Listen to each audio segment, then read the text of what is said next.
네, 안녕하세요. 예스마입니다. 여러분들의 구독과 좋아요로 이 채널이 유지되고 있습니다. 네, 영상 속도는 1.5배를 추천드리는 바이고요. 네, 이번에도 어떤 소식이 나왔는지 같이 한번 내용을 보도록 하겠습니다.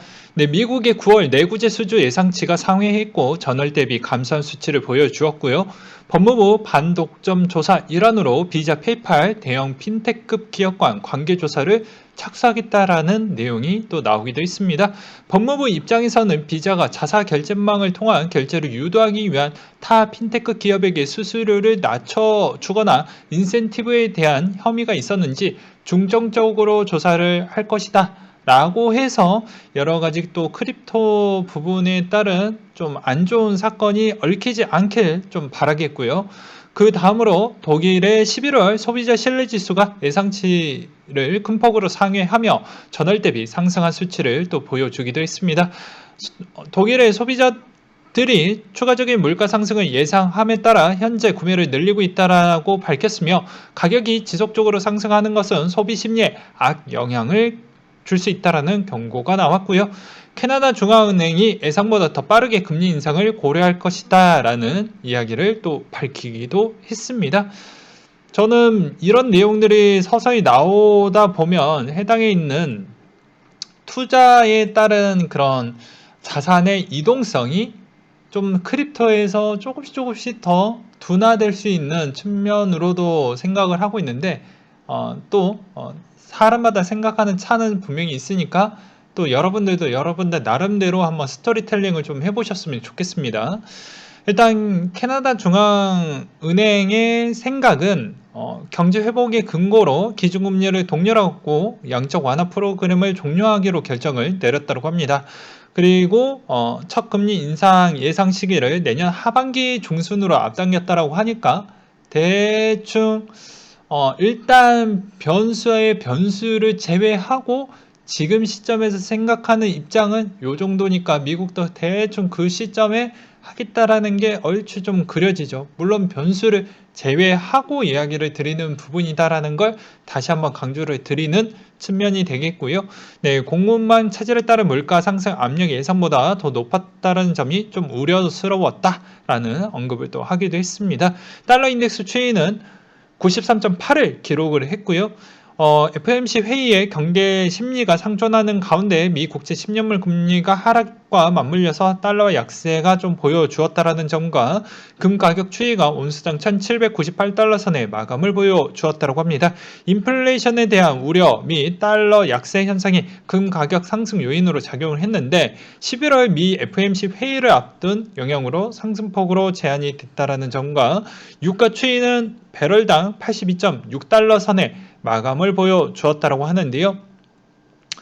내용을 보시게 되면 예상치보다 큰 폭으로 증가한 차익 실현 물량이 출회가 됐다라는 점과 이란의 11월 말에 핵 협상에 복귀할 것이라는 선언함에 따라 하락 마감이 되면서 상당히 인플레를 어떻게 잡을 것이냐라고 해서 또 보게 되면 생각보다 자원적인 측면에 대해서는 백신이 좀 투입이 되어 줘야 될 것 같다 보니까 오펙 같은 경우에는 어찌저찌 좀 조정이 가능하는 부분이잖아요. 그러하다 보니까 이쪽을 조금이라도 더 합의점을 끄집어내서 웬만하면 인플레가 좀 미국이 생각했던 그 조정안 범위 안에만 좀 만들어 놓으면 그래도 내가 조금이라도 지금 판단하기에도 좀 어렵고 내년에 금리 인상을 할지 말지도 좀 애매한 부분이 많이 있는데 그걸 상대적으로 좀 낮추려고 하는 그런 뉘앙스가 있지 않겠냐라는 그런 의견도 좀 보이기도 했습니다. 물론 이것도 매우 주관적인 저의 개인적인 생각이고요. 그 다음으로 코인에 대한 소식을 한번 보도록 하겠습니다. 게리 겐슬러 SEC 위원장이 디파이 규제를 시행하는 방법이라고 해가지고 한 기사가 나오기도 했었고 그 전에 발언도 그런 언급을 또 하기도 했었고 저 또한 이 부분에 대해서 조금 우려한 부분도 밝히기도 했었죠. 이게 어느 시점에부터 이제 본격적으로 시작을 할 것인지에 따라서 조금 시장에 영향성도 줄 수 있다라고도 하면서 그 정도로 간략하게 이야기를 하고 넘어가기도 했었는데요. 여기에서도 이제 포인트는 여기에 있습니다. 범법 행위를 우선적으로 규제할 것으로 보여진다. 그래서 돈 세탁이나 뭐 이 특정적인 부분에 대해서 문제가 있는 것을 일단 먼저 우선시 좀 들여다보겠다라는 측면이 좀 있었고, 여기에서 이제 주요 디파이 규제 및 상황을 전개 요점을 세 가지 요점으로 정리가 되어져 있었던 내용인데요. 네, 새로운 규제가 수립되기 전 때까지는 단속 조치가 먼저 시행이 될 것이다 라는 내용이 좀 있었습니다. 그래서 기존에 일단 단계로 단속을 먼저 해서 여러 가지 문제점이 좀 있냐라는 점을 좀 두드려 보겠다. 이거는 뭐 좀 요점만 얘기를 드린다고 하면, 요새 크라켄이나 FTX나 나머지 이제 상장을 계속 하고 있잖아요. 그러면 당연히 스테이블 코인 부분에 따른 문제점도 같이 없어야 되겠죠. 그러다 보니까 사전적으로 상장에 따른 문제점도 같이 좀 밝히면서 거기에 얽혀져 있는 스테이블 부분도 상당히 좀 문제가 될 수가 있으니 그것도 같이 겸사겸사 좀 진행을 하려고 하는 것 같습니다. 그래야 뭐 SEC 위원장도 나중에 그 다음 임기가 끝나갈 때 또 재임을 할 수 있을 만한 여지를 또 만들어 보려고 하고, 본인에 따른 실적도 또 만들어내기 위한 그런 도구적 차원이라고도 또 저는 그렇게 또 생각이 들기도 하고요. 이런 측면에 있었을 때는 과거에도 뭐 디파이 진행을 했었을 때 좀 많이 미비한 진전을 좀 보여주었다라는 게 좀 아쉬웠다라는 점이 좀 있었고, 이제 오히려 게리 겐슬러가 이제 부임되고 나서부터는 이 속도를 조금씩 내어보겠다라는 게 일단 주된 의지가 좀 피력이 됐다라는 점과, 그 다음으로 수사기관의 탈중앙화의 법인격을 부인할 것이다라고 했습니다. 그러니까 즉 무슨 말이냐, 탈중앙화의 법인격을 부인할 것이다라는 점은 좀 애매한 부분이 있긴 하긴 하겠지만, 일단은 자동화 시스템 부분의 설계상 이 필요한 결정 중에 하나는 킬스위치 기능을 포함시킬지 여부인데, 이게 좀 애매하다라는 것이죠. 즉 어떻게 보면은 법적인 부분에 대한 여러 가지 좀 충돌할 수 있는 여지가 좀 애매한 부분이 있다라는 것입니다. 더 쉽게 이야기를 하면 책임의 주체성이 좀 애매하다라는 것이죠. 그냥 플랫폼만 나는 제공을 해줬고, 거기에서 어떻게 보면 교환의 매개체 부분은 거의 다 유저에서 진행을 하는데, 여기서 누가 책임을 질 것이냐, 책임은 어디까지 범위를 설정을 할 것이고 선정을 할 것이냐에 따라서 좀 애매한 부분은 좀 있다. 물론은 이제 기존 플랫폼에 따른 오류와 문제점이 있는 건 법적인 책임을 좀 분리해서 볼 수는 있겠지만, 어떻게 보면 뭐 또 탈중앙화된 또 거래소 성향이 또 있는 부분도 있고, 그 다음에 또 뭐 OTC 거래나 뭐 이런 부분도 또 좀 포괄적으로 보게 되면 그런 관리 주체 범위가 좀 애매한 게 좀 많이 있다. 그걸 어떻게 좀 풀어나갈 거냐에 따른 물음표가 있는데, 약간 보수적으로 한다라고 하면 어찌저찌 했던 간에 법인격을 좀 띄우려고 하는 성향이 오히려 좀더 시장에 따른 그 위축을 줄 수 있는 가능성도 좀 보여진다라는 저의 개인적인 또 생각도 들기도 했었고요. 세 번째로는 모든 것이 분명해지기 전까지는 시간이 걸릴 것이다라는 이야기를 또 하기도 했습니다. 그러니까 디파이가 제공하는 접근성과 여기에서 직접 관리형 보관, 셀프 커스터디 부분이 있는데, 기술적인 장점도 있고 여기서 이제 금융권에서 쓸만한 부분이 좀 많이 있다 보니까, 그냥 간략하게 얘기하면 시간을 좀 두어서라도 조금씩 천천히 좀 진행을 하겠다라는 입장을 좀 많이 언급을 했다라는 게 포인트라고 보시면 될 것 같습니다. 여기서도 그런 이야기를 좀 많이 하죠. 뭐 인프라 법안도 경종을 울렸다라고 생각을 하지만, 여기에서도 약간의 좀 애로사항과 문제점이 있으니 이게 완벽한 인프라 법안이라고 볼 수가 없고, 여기서 좀 더 보완하고 또 보완할 필요성이 있었기 때문에 이것도 약간 좀 지금 조정해서 지금 진행하려고 하는 거 아니겠냐. 그러니까 지금의 이런 디파이 부분도 뭐 마찬가지다. 뭐 그런 내용으로 다뤄지기도 했습니다.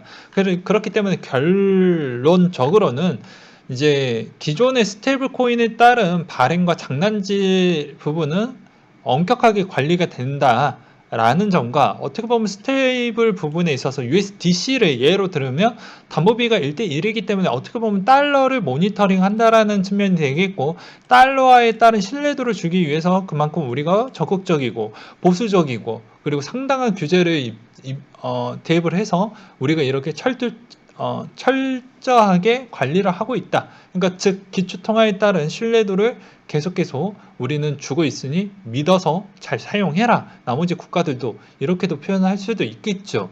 예, 오히려 이제 이런 어떻게 보면은 가상자산 시장이 커지면 CBDC나 나머지에 있는 크립토 자산도 같이 커지게 될 텐데, 그거에 따른 여러 가지 또 언급들이 나올 수도 있지 않습니까? 너희 달러에 따른 문제점에 대한 제기도 나올 수도 있고요. 그래서 크게 보면 요 정도까지 볼 수 있고, 작게 보면 또 작게 볼 수도 있고, 저는 그런 관점으로 좀 보고 있는 실정이었고요. 아무튼 이 내용으로 인해서 디파이 부분에 따른 문제점은 좀 더 이런 제도가 거치게 되면 조금씩 디파이에 따른 문제점을 좀 최소화시키면서, 그거에 따른 여러 가지 금융상품 부분에 따른 진입도가 해당 금융권에 대한 그런 어떻게 보면 진입적으로 조금씩은 더 개방이 되지 않을까라고 생각이 듭니다. 그 다음으로 미국의 CFTC 위원장 대행이 암호화폐 규제는 우리 거다라고 이제 주장을 하고 있는 실정인데요. 그 다음으로 또 미국의 공인 재무 설계사 비트코인 선물 ETF보다 직접 구매가 낫다라는 이야기가 나왔는데, 간단하게 이야기를 하면 이렇게도 볼 수 있습니다. 야, 선물만 해놓고 뭔 필요가 있냐. 그리고 수수료도 많이 내고 하니까 분명히 이제 현물을 필요하는 사람들도 분명히 많이 나오고 그거에 따른 목소리가 나올 것이다. 그러니까는 차라리 직접 구매가 낫다라는 얘기가 나오니 이제 현물을 열어달라라는 이야기를 좀 우회해서 한 거 아니겠냐라는 측면과, 엘살바도르 420개 비트코인 추가 구매를 했다라는 측면인데 그만큼 많이 쓰인다라는 부분이 되겠죠. 예. 그러니 유동성 공급을 해주기 위한 구매라고 보시면 될 것 같고요. 네, 3분기 암호화폐 로비 활동비가 급증을 했다고 합니다. 블록체인 협회가 로비에 지출한 자금이 21만 달러로 1분기 대비 60%나 늘었다. 왜냐? 당연히 이쪽에서 많은 자금이 벌어들었기 때문에 그만큼 로비 자금도 급격하게 늘어났다라고 볼 수 있는 단순한 수치라고 볼 수가 있게 되겠고요. LG전자가 블록체인 기술 개발을 착수를 했다고 했는데, 과거에는 U+만 진행을 했었고 통신사 위주로 진행을 했지만, 이제 어떻게 보면 가전사업 부분에 따른 블록체인 기술을 접목을 해서 진행을 하려고 한다라는 점이 좀 눈에 들어왔던 측면이 있었고, 코인베이스가 틱톡을 제끼고 미국 애플 앱스토어 인기 앱 1위를 올랐다고 합니다. 이 말의 의미는 여러분들 어떻게 봐야 될까? 미국의 인기가 상당히 좋구나. 크립토 시장의 인기가 좋구나. 또 요거 그렇게 말고도 코인베이스 주식을 빨리 사야 되겠구나 라는 점이 또 눈에 들어오겠죠. 그러니까 즉 코인베이스 부분은 어떻게 보면 무조건 거래소 주식은 하나라도 갖고 계시는 게 여러분들한테 되게 이점이 높다라고도 매번 이야기를 했습니다. 웬만하면 트레이딩은 본인의 재능이 좀 많이 있어야 돼요. 그리고 이 심리적인 마음이 스트레스를 많이 받지 않으신 분들이 해야 된다라고 좀 봅니다. 왜 그러냐면, 여러 가지 다큐도 보고 주변에 이제 트레이더로 전향을 해서 진행했던 그런 주변 지인들도 좀 보긴 했지만, 생각보다 스트레스를 꽤 많이 받습니다. 돈하고 거의 교환하고 거의 노동의 효과와 거의 비례한 만큼 돈이 꽂힌다라고 저는 생각이 들거든요. 그러니까 여러분들도 그냥 딱 겉과 결과론적으로만 보다 보니까 그게 딱 혹하고 유혹에 대한 메시지가 많이 들어오는데, 실제로 많이 해보신 분들은 머리도 좀 깨져보고 손절도 좀 당해보고 계좌도 좀 깨져보고 했던 분들은 제가 무슨 말 하는지 아마 아시겠죠. 그리고 코리니 분들은 웬만하면 단계별로 좀 상품군을 이렇게 체험한다라는 형태로 소액으로 이렇게 좀 해보시는 걸 추천은 드리되, 웬만하면은 그냥 하지 마라. 그리고 할 거라고 하면은 진짜 미친 듯이 하든지, 그 정도 아니면 그냥 체험상 정도로만. 왜냐? 개념과 정의와 정리 종로는 해야 되니까 그런 이야기를 좀 드리고 싶었고요. 그 다음으로 코인 발행도 관리하겠다라고 해서 해당 국회의원이 기본법을 제정했다라는 내용이 나왔습니다. 그냥 거래질서 확립과 소비자 보호에 따른 기본법이라고 보시면 될 것 같고요. 아마 그렇지만 이 기본법에 대한 측면에 있어서 소비자에 따른 그런 어떻게 보면 은행 성향에서 나올 수 있는 그런 거 있잖아요. 이 통장이나 이 계좌에 따른 최저 금융 보상 음, 그런 어, 한도가 있잖아요. 5천만 원 정도 한도가 있는데 과연 업비트는 어디까지 선에서 그런 이야기가 나올 것인지 기본법 이야기가 나왔으면 분명히 이용자 보호에 따른 방법과 절차로 인해서 그게 이제 보호 조치가 될 텐데 금액을 어느 정도 선으로 잡을 것인지도 전 매우 궁금해집니다. 근데 그 이야기는 이제 또 그때 또 거래소 문제가 나와야지만 또 그제서야 땜빵질을 하지 않을까라는 생각이 들기도 하고요. FATF 암호화폐 지침 최종 버전이 공개가 되어 있는데 여기에 NFT와 디파이에 따른 정의를 어떻게 내용이 되어져 있는지 포함이 됐다라는 내용이 또 담겨져 있었다라고 합니다. 이번 최종 버전의 지침으로는 NFT는 가상자산을 구성하는 요소로 보기는 어렵지만 표준에 대한 방식으로 사용되는 경우 가상자산과 비슷한 방식으로 규제가 되어야 한다. 라고 되어져 있었고요. 디파이는 국가의 상황에 맞춰서 규제를 적용하거나 맞춤법 규제를 적용해야 한다. 그러니까 니들 알아서 해라 라는 형태로 가져가라는 뭐 그런 측면이 좀 눈에 들었고요. 비콘 체인 98.7% 알테아 업그레이드 동기화가 완료가 됐다라고 해서 뭐 최근에 이제 뭐 폴카닷, 코스모스 그리고 폴리곤 뭐 등등 이런 이더리움 뭐 쪽에 약간은 세컨드리 플랫폼으로 좀 돌아갈 만한 애들이 조금씩 좀 반응을 좀 보여주기도 했었고요. 테슬라가 비트코인 결제 가시화에 따른 언급이 계속 나오고 있는데 뭐 과거에도 그런 이야기가 나왔었죠. 네. 이제 비트코인 결제를 도입을 하겠다는 이야기가 나오면서 다시 번복을 하다가 최근에 다시 그 이야기가 나왔습니다. 그래서 지난 내용을 좀 보게 되면 여기에서도 자, 5월에 북미 비트코인 채굴자 이야기를 나누었고 에너지 사용 투명성을 촉진하고 전 세계 이니셔티브를 가속하기 위해 비트코인 채굴위원회를 구성을 했으며 6월 머스크는 이제 청정 에너지 사용량 합리적인 수준이 확인이 되며 비트코인 거래 허용을 재개할 것이다라고 이야기가 나왔습니다. 그리고 7월 달에 비월드 행사에서도 비트코인 재생 가능 에너지에 더 많은 이용을 하고 있으며 라고 해서 상당히 긍정적으로 얘기가 나왔고 스퀘어 대표도 상당히 긍정적으로 얘기를 했었죠. 그리고 난 뒤에 이제 뭐 도지 언급도 최근에 또 한번 해줬고 그리고 또 테슬라 부분에 대한 언급을 또 했기 때문에 앞으로 이 결제를 좀더 제기를 할 가능성이 매우 높아지고 있다. 그 힘으로 좀 버텨주고 있는 거 아니겠냐라는 또 그런 측면이 좀 없지 않아 있었거든요. 그리고 솔라나의 컨퍼런스가 11월 7일부터 10일까지 리스본에서 있다라고 하니까 참고하셨으면 좋겠고요.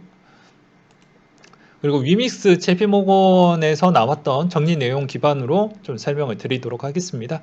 그러니까 이게 위메이드와 위믹스를 사라 이런 의미로 들으시면 안 되고 게임 코인 기반이 이런 NFT 부분에 나왔던 측면하고 이렇게 결합을 해가지고 방향성을 보게 되면 앞으로 게임 회사에 대한 뭐 이런 회사들의 방향성, 코인의 방향성, 그리고 앞으로 뭐 한국이나 중국의 그런 부모님들의 그 강력한 교육의 규제를 뚫고 NFT를 진행을 할 수가 있을지에 따른 장기적 모델, 장기 전략 보고서 부분에 따른 그런 대충 짤막하게라도 이렇게 흐름과 개념을 좀 설명드리고자 해서 이야기를 하는 것이지 다른 의도는 절대 없다라는 거 각자 한번 판단을 하셨으면 좋겠고요. 네, 미르4가 이제 P2E 모델에 대해서 사용자와 투자자 관심이 많은데 위믹스 생태계 구현에 대한 설명이 좀 있었다고 합니다. 그래서 IR 보고서에 따르면 이제 이 MMORPG 특성상 수많은 죄와들이 존재를 하는데 경제 시스템이 존재를 한다. 경제 시스템을 넣어서 성공을 했던 리니지를 보게 되면 요거 괜찮다라는 걸 그대로 벤치마킹을 했는데 그걸 암호화폐를 또 쳐넣었다라는 게 중요한 쟁점이었다라고 해서 그런 내용이 있고요. 그래서 흑철, 메인 주체는 흑철, 드레이코, 위믹스 크레딧, 위믹스로 교환이 된다라고 되어져 있습니다. 최근에 제 지인에서 이 게임을 했는데 PK가 많대요. 그러니까 감히 네가 여기 동네에서 채굴을 해? 죽이고 여기에서 영토 전쟁도 아주 피 터진다라고 합니다. 그만큼 돈벌이가 아직까지는 괜찮다라는 걸 증명을 해줄 수 있는 척도가 되겠죠. 미르4 글로벌은 100만을 달성을 했는데 성과가 매우 좋다. 저번에도 이야기를 했지만 각 나라마다 통화에 대한 가치가 다릅니다. 한국은 100날 하루 돌리면 1만원 조금 넘게 나온다고 했는데 뭐 터키나 뭐 아르헨티나나 베네수엘라에서 게임하면 다르겠죠. 그래서 그런 관점으로 좀 보실 필요성이 있거니와 미르4 글로벌 해외 흥행 가장 큰 이유는 P2E와 게임성을 생각하는 회사 측의 생각은 정확한 분석이라고 생각을 하고 두 가지 흐름은 엑시 인피니티와 같은 크립토 회사가 크립토를 활용해서 게임을 한다라는 것이다. 당사처럼 원래 게임 회사가 크립토를 하는 것을 카테고리가 있다라고 보고 힘들겠지만 파급력은 앞으로 더 클 것으로 보고 있다. 가상세계의 흑철에 대한 수요와 공급 구조가 궁금하다라고 되어져 있는데 이 이야기만 좀 하고 나머지 부분은 좀 패스하고 나머지 시간에서 따로 언급을 좀 해드리도록 하겠습니다. 이 내용이 상당히 중요하니까요. 현실에서 수요와 공급 원리는 같은 원리로 조절을 하고 있다. 그러니까 통화 공급 부분과 축소 부분에 대한 이해도가 높은 사람을 필요하다라는 것이겠죠. 그러니까 금융 쪽에 대한 포괄적인 이해도, 통화정책 부분에 대한 어떻게 보면 상당한 지식을 갖고 계시는 분이 게임 관계자에 일단은 들어가져 있다. 라고도 표현을 할 수가 있게 되겠습니다.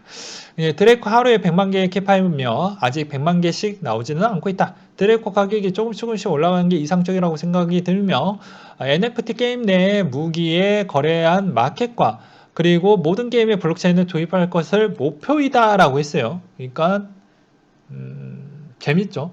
이것을 좀 더 재밌게 만들려고 한다라고 하면 어떻게 할까요?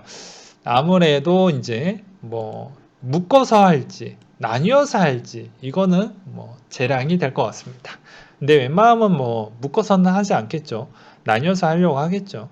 아무튼 뭐 이런 저런 내용이 있는데 너무 내용이 길어지니까 요 정도 선에서 끊어치도록 하겠고 테슬라 SEC 3분기 분기 보고서를 보게 되면 여기에서 여러분들이 좋아하는 디지털 에셋 크립토 커런시스라고 되어져 있죠. 우리는 앞으로 우리 제품의 서비스에 암호화폐 관행을 다시 시작할 수 있다.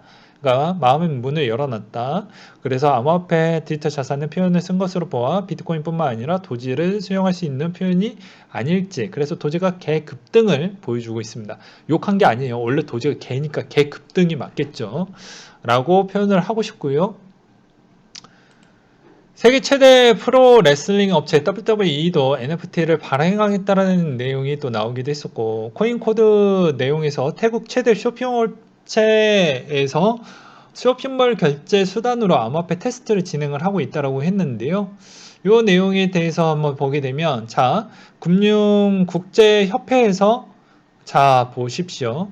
세계 정부 부채는 코로나 연간 국내 총생산의 88% 수준이었는데 지난해 비율이 105% 수준으로 높아졌다라는 내용을 또 볼 수가 있었던 대목이 되겠고 그리고 여기에서도 IMF가 이제 바라보는 부분이 세계 부채가 2차 대전 이후 최고치를 보여주고 있다라고 보여주고 있습니다. 그만큼 부채율이 높다라는 측면은 제가 저번에도 이야기를 했듯이 왜 태국이, 왜 베트남이 왜 그런 신흥국들이 생각보다 통화 가치가 절하가 많이 되고 그러면서 오히려 왜 관광에 따른 오픈을 더 빨리 했던 이유가 나라가 여기서 질병 대비보다는 나라가 망하기 직전이에요. 그러니까 빚이 더 많아지면 감당이 안 된다는 것이죠. 그러니까 나라가 빚을 충당을 하려고 하면 더 할 수는 있겠지만 국민들의 분노와 이탈이 이게 쉽지가 않는다라는 거예요. 그러면 혁명이 일어나겠죠. 왜? 배고프니까 혁명이 일어나는 겁니다. 못 살겠다 하는 순간 총 들고 낫 들고 칼 들고 이제 중앙정부 쪽으로 가서 어차피 죽을 거 굶어 죽을 거 그냥 싸우고 죽자라는 마인드로 달려드는 거예요. 그러할까봐 이제 여기에서 도저히 안 될 것 같으니 이제 개방을 하는 겁니다. 개방의 이유는 말로는 뭐 그런 형태로 하지만 신흥국 입장과 선진국 입장에 대한 차이는 분명히 있어요. 그래서 크립토를 더욱더 원활하게 결제할 수 있는 수단을 더 많이 개방적으로 열어줄 이유가 더 커진다. 그리고 즉 이 말의 의미는 디지털 화폐 시대가 더 빠르게 될 확률이 매우 높고 오히려 핀테크 부분에 대한 성장 속도는 더욱더 커진다. 여기에서 알 수 있는 부분은 여러분들이 알고 있는 뭐 페이팔 이런 회사에 대한 관심도도 꽤 두셔야 되겠죠. 그렇기 때문에 뭐가 됐든 간에 결제를 할 수 있을 만한 수단은 다 열어주겠다라는 입장을 좀 보시면 될 것 같고요. 그 다음으로 또 뭐 벌써 뭐 얘기한 게 별로 없는데 시간이 금방금방 갑니다. 그 다음으로 이제 어떤 분이 뭐 요런 이야기를 좀 많이 해요. 이것도 그냥 보여드리는 겁니다. 이제 어떠한 제 지인분께서 야, 네가 어제 만들었던 그런 영상도 좀 여러 가지 생각으로 만들었다는 건 알고 있는데 지금의 상황에서는 지금 2013년도 때와 비슷하지 않겠냐? 오히려 여기서 한번 좀 쉬었다가 이렇게 한 다음에 이렇게 푹 올라가는 거 아니겠어? 지금 추세선도 괜찮고 하는데 그러지 않겠냐? 지금 보게 되면 2013년도와 14년도 때와 거의 유사하다라는 형태에 따른 주장을 좀 많이 하고 계시는 분들도 있습니다. 네, 있어요. 그렇지만 저는 일단은 통화량 부분에 따른 규제가 좀 더 강력하게 나오고 있는 실정이고 그게 전 세계 부분으로도 계속 하고 있기 때문에 통화량에 따른 그런 견제와 규제가 많이 들어가면 통화를 쓸 수 있을 만한 수단적 부분에 따른 레버리지 쓸 수 있는 수단이 적어지기 때문에 생각보다 투자자산 시장이 별로 좋지 않겠다라는 걸 미리 좀 더 보수적으로 깔아두고 시향적으로 좀 더 분석을 해서 그런 언급을 좀 드렸습니다. 근데 이제 뭐 실효요가 많이 늘었던 이유는 뭐 여러 가지 이유가 있겠죠. 저와 다른 의견을 주장해서 너의 의견은 좀 다르다라는 입장을 낼 수도 있겠고 그 현실적인 부인을 좀 했을 수도 있겠고 아니면 뭐 다른 그냥 저를 싫어했을 수도 있겠죠. 제가 드리고 싶은 메시지는 그런 겁니다.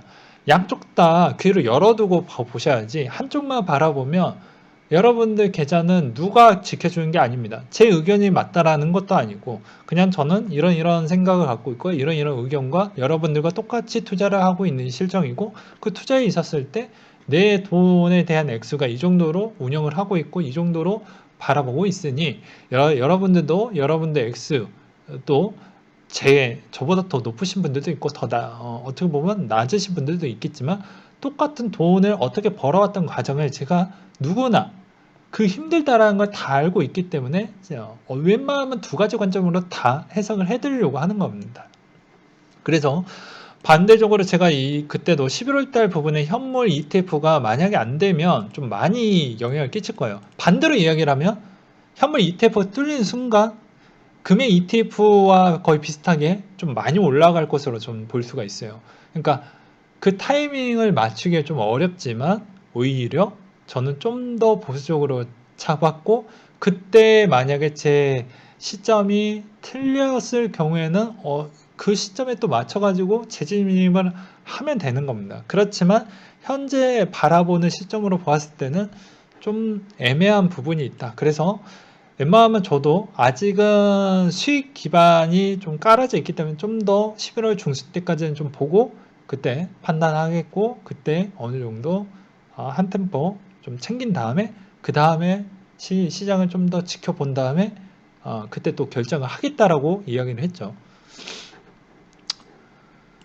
근데 여기에서 이제 이런 이야기를 했던 이유는 무엇이냐면 또 어떤 사람은 또 이런 이야기를 했어요. 13년도 부분에 있었을 때 통화량 부분에 따른 언급이 있었습니까? 라는 의견도 또 주셔서 그거에 따라서도 한번 같이 좀 대입을 해서 볼 필요성이 있어서 그것도 한번 볼 필요성이 있었습니다.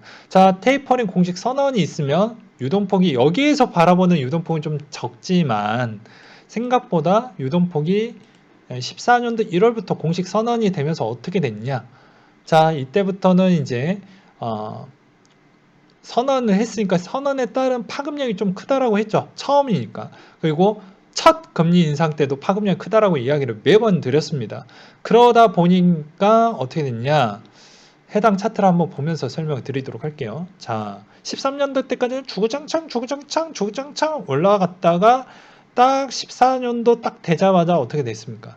보시다시피 키워서 보여드릴게요.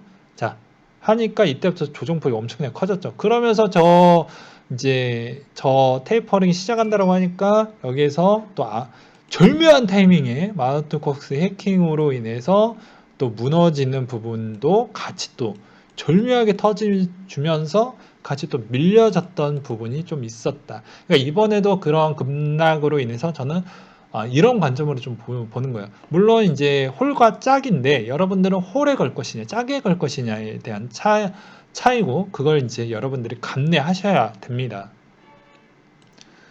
왜 그러냐면 뭐 계속 영상 길이가 길어지는데 자살하고 싶다 욕해도 좋으니 형들 그리고 인기의 1위가 오늘 5억 잃었습니다.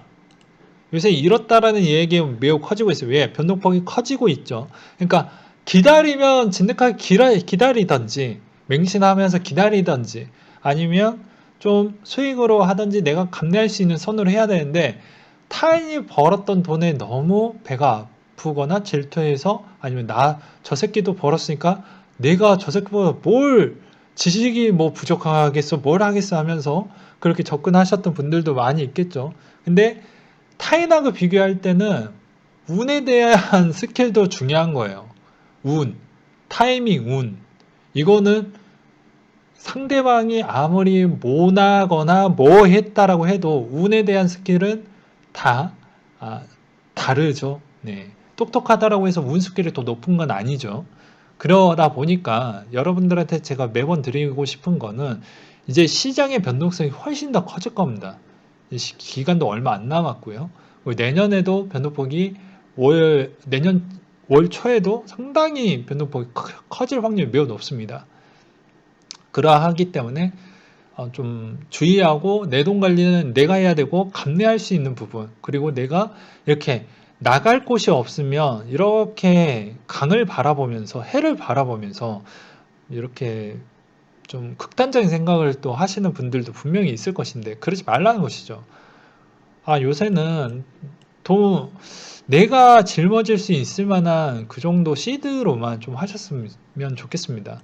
그리고 그 정도가 되면 웬만하면 1, 2년 안에 제가 몸이 갈려 나갈 정도로만 해도 돈을 어느 정도 그 돈을 충분히 메꿀 수가 있거든요.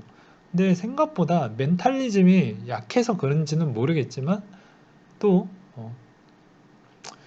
자기의 또 가정사나 환경이나 기타적인 요건에 있어서 그렇게 많이 흔들린다고 해도 그걸 이겨내셔야 한 단계 더 성장을 하고 투자를 할 때도 더욱더 이 멘탈이 잡히면서 나머지 투자도 좀 손쉽고 수월하게 할 수가 있는 거예요.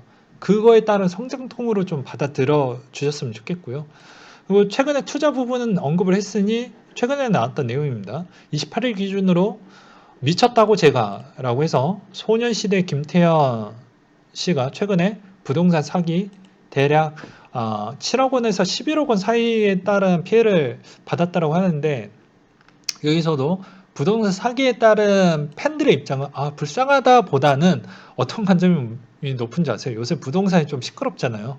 그러다 보니까 오히려 그거에 따른 질타를 많이 받았어요. 너 투자한 게 아니고 투기한 거 아니냐 관점으로 보시더라고요.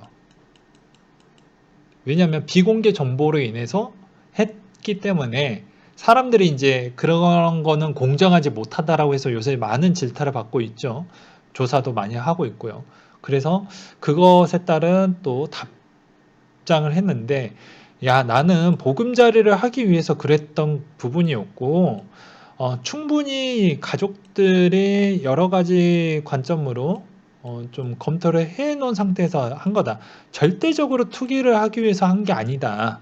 목적 의도와 다르게 좀 있어서 오해와 축축은 좀 없었으면 좋겠다라는 내용들이 거의 다수였습니다.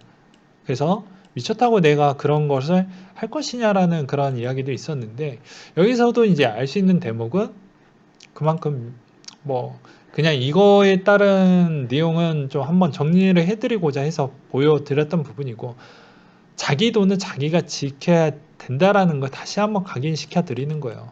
남한테 맡겼다라고 해도 내가 한 번 더 확인을 하고, 코인 투자할 때도 이 사람 긍정으로 보는 사람, 부정으로 보는 사람, 왜 부정으로 볼까? 왜 긍정으로 볼까?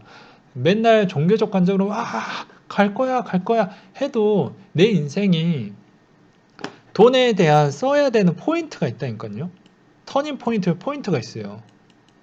예? 결혼 정년기 타이밍 때도 있는데 비트코인 더 가긴 하겠죠. 더 가긴 하겠죠. 하겠는데 결혼 타이밍도 낮추고 출산 타이밍도 늦추고, 그러면 몸은 늙고 아이도 못 갖고 그런 다 때와 시기가 있는데 그런 거 다 놓치고 계속 돈만 벌 겁니까? 그냥 진짜 막무가내로? 다 그러지 않을 거라는 것이죠. 그러다 보니까 쓸 때는 좀 쓰고, 웬만하면 또 투자를 할 때도 좀 올바른 방향성을 좀 보시면서 건강하게 좀, 제발 건강한 투자로 좀 했으면 좋겠다라는 이야기를 좀 드리고 싶었고요. 판단을 할 때도 다 내가 듣고 싶은 이야기만 솔깃해서 듣지 마시고 껄끄러운 이야기도 같이 들으면서 좀 보셨으면 좋겠다라는 거예요. 제가 여기에서 뭐 제 거 좋아요, 뭐 싫어요, 뭐 부분에 있었을 때도 싫어요를 많이 눌러도 상관이 없습니다. 왜 그러냐면 저는 사실 그대로 이야기를 하는 것이니까요. 왜냐면 저도 돈을 많이 잃어봤던 때도 있었고 많이 벌어봤던 때도 있었지만, 여기에서 여러분들이 멘탈을 지키려고 하면 본인의 주관이 뚜렷해야 일단 뭐 어쨌든 간에 다시 일어날 수 있는 힘이 있는데, 타인으로 하면 이 멘탈이 많이 흔들릴 거예요.